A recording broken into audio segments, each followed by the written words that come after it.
అప్పగించావో, ఏ వేదన అయితే పడమని చెప్పావో, ఏ అవమానమైతే పడమని చెప్పావో, నీ ప్రవక్తల నెరవేర్పుని నేను చేశాను, ఇక సమాప్తమైనదని ఎరిగి ఏం చేశాడు? తల వంచాడు. దేవునికి స్తోత్రం, హల్లెలూయా. ఈ యొక్క మాట విజయానికి సాదృశ్యం. దేవుడు ఏ పని మనకి అప్పగించినా, అది పరిచర్యనే కావచ్చు, ప్రార్థన భారమైన కావచ్చు, వాక్యం అందించడమైనా కావచ్చు, ఏదైనా మనము విజయవంతంగా చేయాలి, సమాప్తమయ్యేదాకా చేయాలి. మధ్యలోనే మనము వెళ్ళకూడదు. మనం ఇంకా చూస్తే ఈ మాట విజయానికి సాదృశ్యం. 7వ మాట చూడండి, చివరి మాట, లూకా రాసిన సువార్త 23వ అధ్యాయము 46వ వాక్యం. అప్పుడు యేసు గొప్ప శబ్దంతో కేక వేసి తండ్రి, నీ చేతికి నా ఆత్మను అప్పగించుకొనిచున్నాను నేను. సమర్పణకి సాదృశ్యం. చెప్పండి, 7 మాటలు 7 విధానాలకి సాదృశ్యంగా ఉన్నాయి. మొదటిది ఏంటి? క్షమాపణకి సాదృశ్యం. మరి క్షమాపణ కలిగి ఉన్నామా? మనం పరిశీలన చేసుకోవాలి. రెండవది దేనికి సాదృశ్యం? రక్షణకి సాదృశ్యం. రక్షణ మార్గాల్లో మనం ఉన్నామా? పరిశీలన చేసుకోవాలి. మూడవ మాట దేనికి సాదృశ్యం? బాధ్యతకి సాదృశ్యం. బాధ్యత మనం కలిగి ఉన్నామా అని పరిశీలన చేసుకోవాలి. నాలుగవ మాట దేనికి సాదృశ్యం? వేదనతో కూడిన ప్రార్థన మనకి ఎంతో అవసరం. ఆ వేదనతో కూడిన ప్రార్థన మనం చేస్తున్నామా అనేసి మనం పరిశీలన చేసుకోవాలి. ఇంకా 5వ మాట దేనికి సాదృశ్యం? మానవత్వం కలిగి ఉండాలి, సహాయం చేసే గుణము కలిగి ఉండాలి. అలాంటి మానవత్వాన్ని కలిగి ఉన్నామా అనేసి మనము పరిశీలన చేసుకోవాలి. 6వ మాట విజయానికి సాదృశ్యం.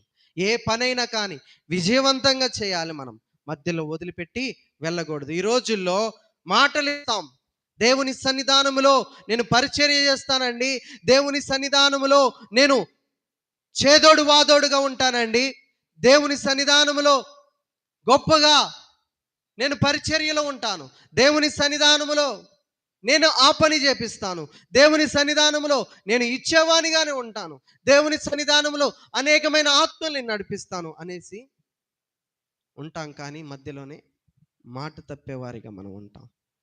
అలాంటి వారిగా మనము ఉండకూడదు.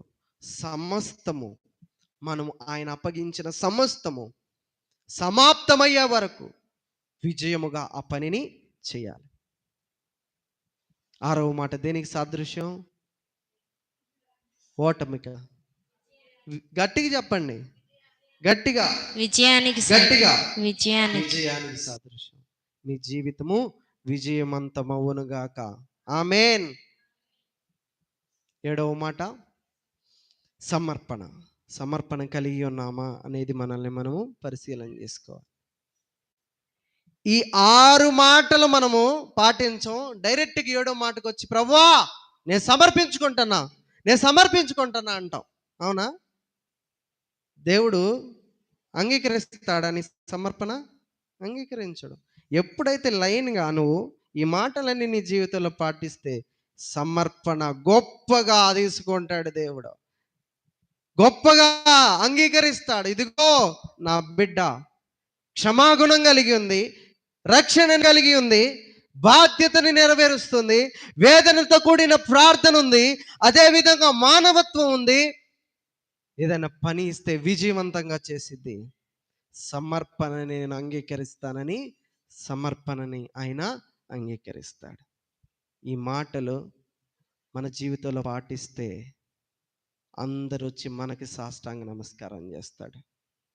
గొప్ప మాటలు ఎందరో మహానుభావులు ఉన్నారు, యుగ పురుషులు అనబడిన వారు ఉన్నారు. ఈ మాటలు పలకలేదండి. ఎవరు ఈ మాటలు పలకలా? ప్రభు పలికాడు. ఈ మాటల సాదృశ్యముతో నీ బ్రతుకులో నిన్ను కలిగి ఉండి ఈ మాటల సాదృశ్యంలో నీ జీవితాన్ని కొనసాగించుకుంటే ఆధ్యాత్మికంగా ఆయన 2 మేలుతో మన యొక్క జీవితాన్ని ఆశీర్వదిస్తాడు. ఈ కొద్ది మాటలు ప్రభు మన యొక్క వినికిడిలో దీవించి ఫలింపచేయు.